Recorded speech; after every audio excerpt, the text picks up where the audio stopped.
And the next gentleman coming up, Mayor Lenz from Mundelein. We've heard a lot about economic development and a lot of changes going on in both Green Oaks and Libertyville. Steve has dealt with having a new police chief, and they're getting ready to appoint a new fire chief and several changes on the village board as well. So you have been a community of change, if nothing else. So please welcome Steve Lenz, the mayor of Mundelein.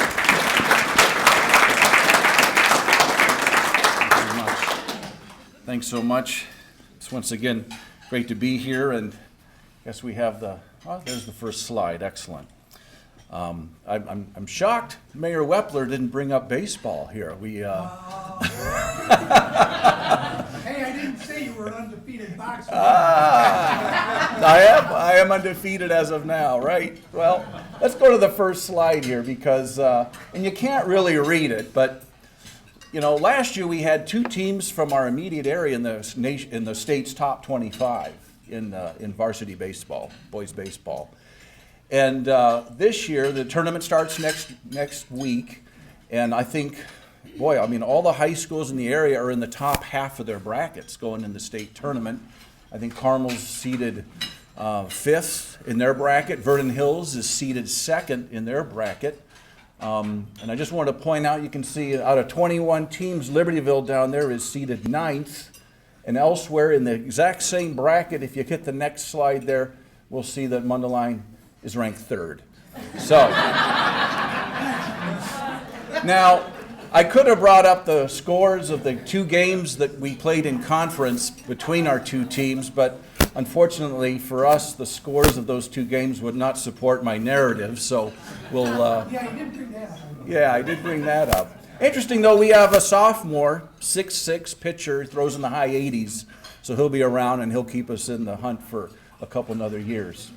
Let's go to the next slide. I want to have two themes, going to have two themes going on right now, and that is, I'm going to take a little risk here today. The first theme is going to be well-planned good development, and then I do want to address some questionable development down the road here. But along the themes of good development, we have the Village Hall Plaza. Since I was here last year, we have since opened our new Village Hall. It's a two-story structure, 30,000 feet, and on the top we have leased it out to an environmental consulting firm, Weston Solutions, and we've been in there since June of last year, and it's just going real well.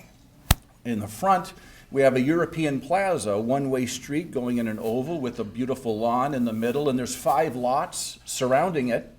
And one day we look to have a lot of mixed-use development there.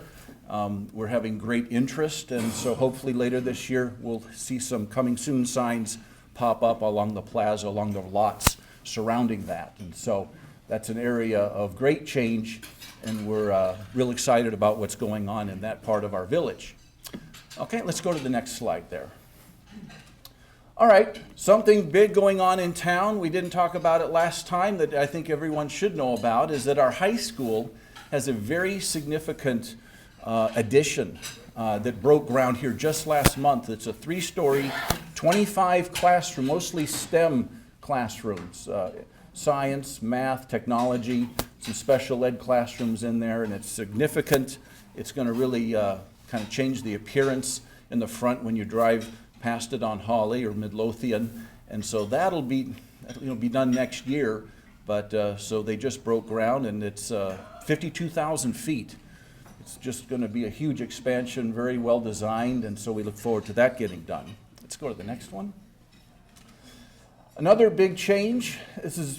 We acquired the largest law firm in Lake County is moving to Mundelein. KSN, and boy, I can't read the names. It's in dark red there. We always call them KSN. But they're in Buffalo Grove, primarily in condominium management law. And so they have just numerous condominium associations all over the country that they represent. 80 employees are moving in near the train station there into what we call the Anatole building. And their tenant improvement is probably around, well, what, 1.2, 1.4 million, something like that. So this is significant because they chose Mundelein for a good reason. And it's right next to the plaza. And when they came and looked around, they really noticed the the innovative design of our plaza area where the village hall is near the train station. And there's a reason that they chose that. And if you drive by or drive through it, I think you'll be impressed if you haven't already been there. Let's go to the next slide. Okay, and this is a real interesting development here. Cardinal Square is next to the train station. It's across the tracks. There's room for 9 condominium/apartment buildings. And they have cut a deal with AT&T to bring in fiber technology. And this is one of the first 2 buildings in the Midwest, apparently, with fiber technology. You've heard of Google Fiber. That's in the news a lot more. And what you don't hear about is that AT&T is really breathing down their neck to bring in fiber technology. Now, what's significant about this is it's AT&T, instead of AT&T Fiber or Google Fiber, they call it gigapower. And that's 1,000 megabytes a second speed. So if you're like me in your home, you have a Wi-Fi, roughly 6 to 10 megabytes. If you pay a lot more, you could bump that, double or triple that maybe. 6 to 10 megabytes a second would be standard in your home.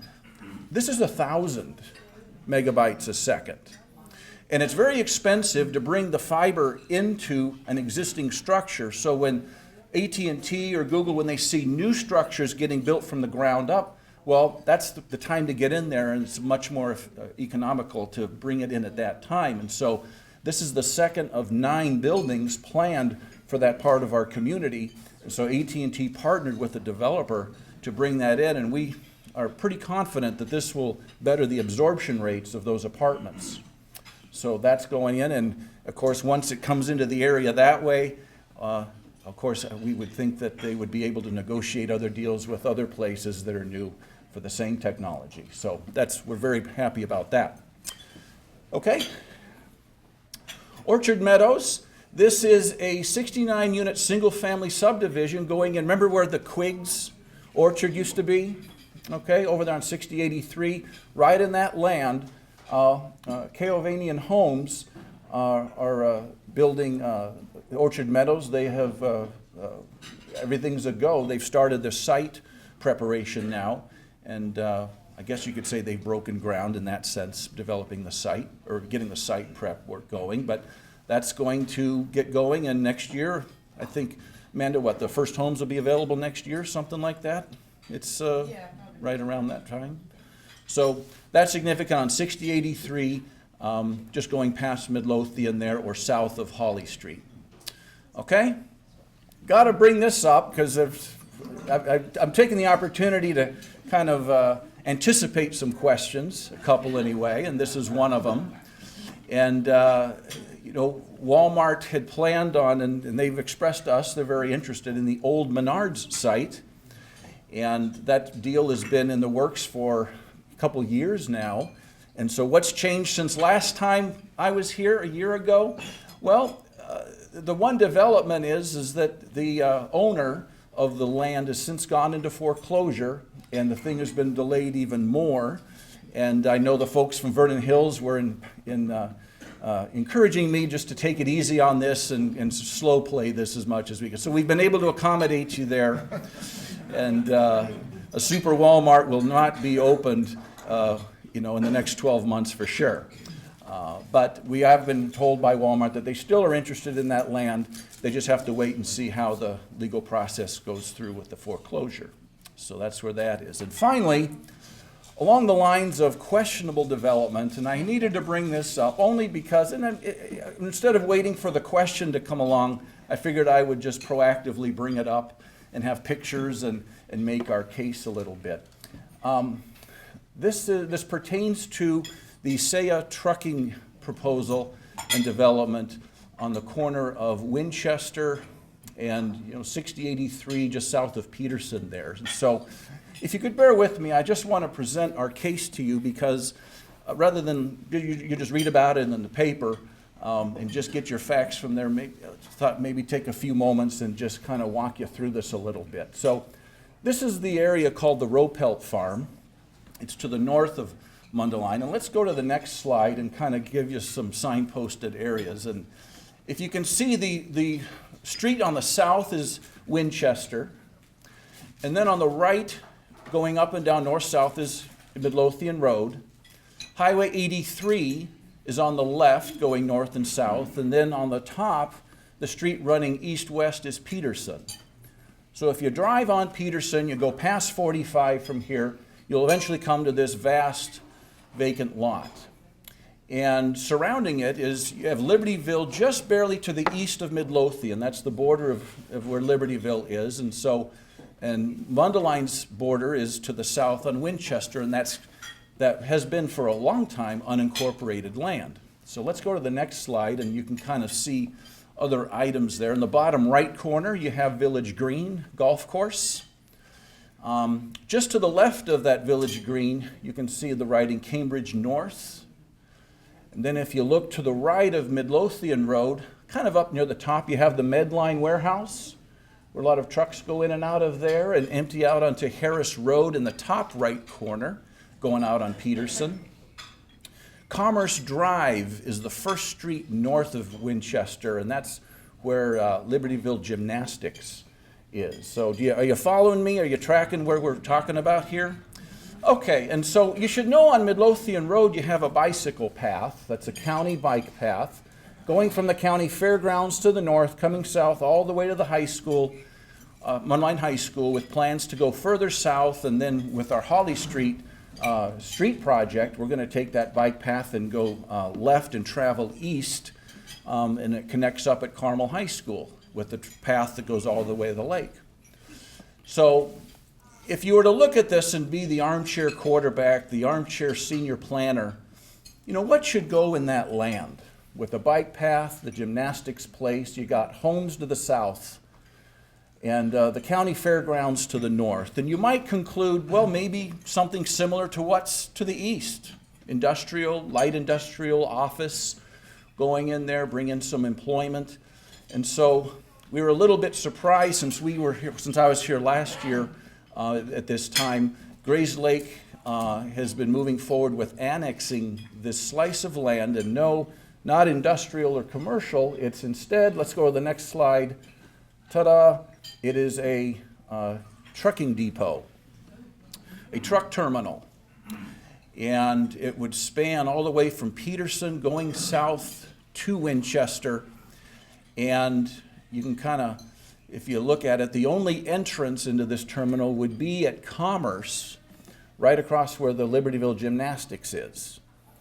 And so we first learned of this back in, I'd say, July last year, June, I think June maybe. And so we reached out trying to talk about maybe realigning it to further north to separate perhaps the homes to the south from the truck terminal itself and the activity there. This would be a 24/7 operation, loading several stations for trucks, loading stations, maintenance, washing stations, as well as refueling. They'll have some above and below ground fuel tanks. 443 tractor trailer parking spots in total, and 113 auto parking located there. And so we reached out about the possibility of maybe asking them to realign north, and we were pretty much rebuffed at any efforts to get any kind of meaningful change in that regard. And after weeks and it turned into months of trying, they would move forward with annexing it and rezoning it. It's zoned in Grayslake light industrial, but because, strangely, their zoning for light industrial did not allow truck terminals, and so they had to make a change to their definition of light industrial to include truck terminals. And so there you fit it into a round peg into a square hole there. So we eventually did what,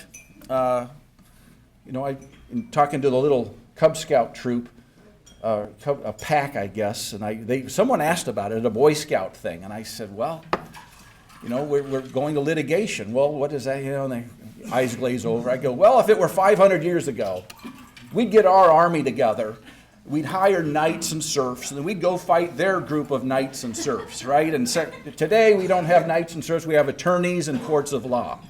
I get it now, So, and that's what we had to do, is we did file suit and it's against the Saia trucking firm itself as well as the village of Grayslake.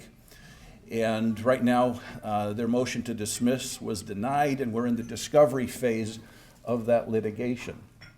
And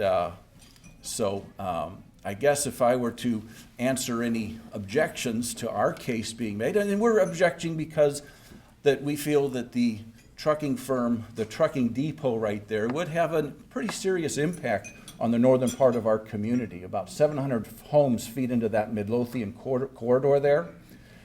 And we feel that the home values there would be severely affected. The quality of life would be severely affected. And we just object to the land use as that is proposed for that spot. Saia has gone forward with commencing with construction at their risk. They are starting to level ground and push dirt around a little bit.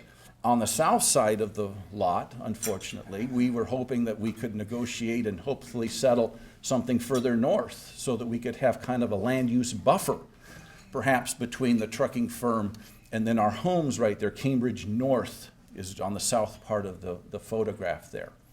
But alas, they're doing work there, and so we'll see where things go. But they are working on the land. They annexed into Grayslake and are moving forward with some work on the property. So I guess if someone were here, and I'm sure there are that object to our action here, one of the objections might be, well, you know, you got Mundelein right there. They have a lot of trucks. How is this any different?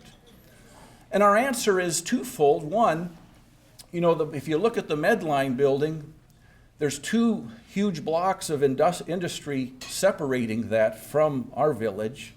The trucks let out on Peterson and Harris way up in the top right, and it's a completely different business. It's a warehouse that distributes for just Mundelein. The trucking depot is a business that does all those things listed there: loading, maintenance, washing, refueling. It's a completely different business use, a different land use, that would be more impactful to us than certainly the Mundelein facility.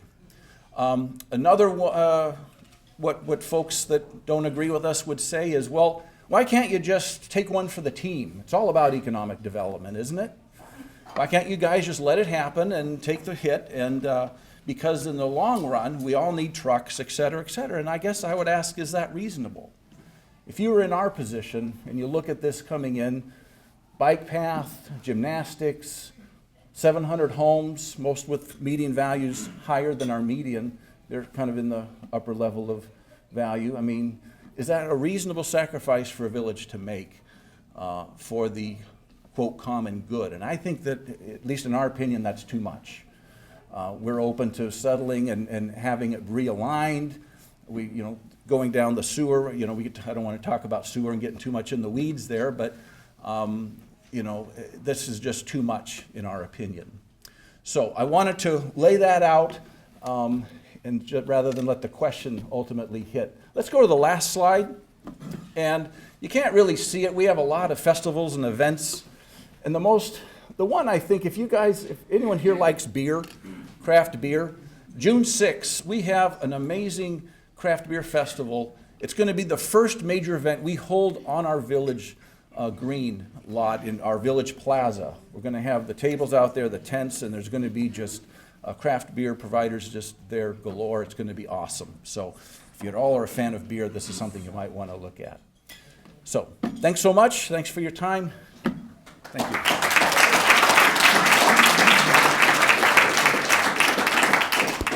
Thank you very much, Steve. Nothing like addressing it up front, right?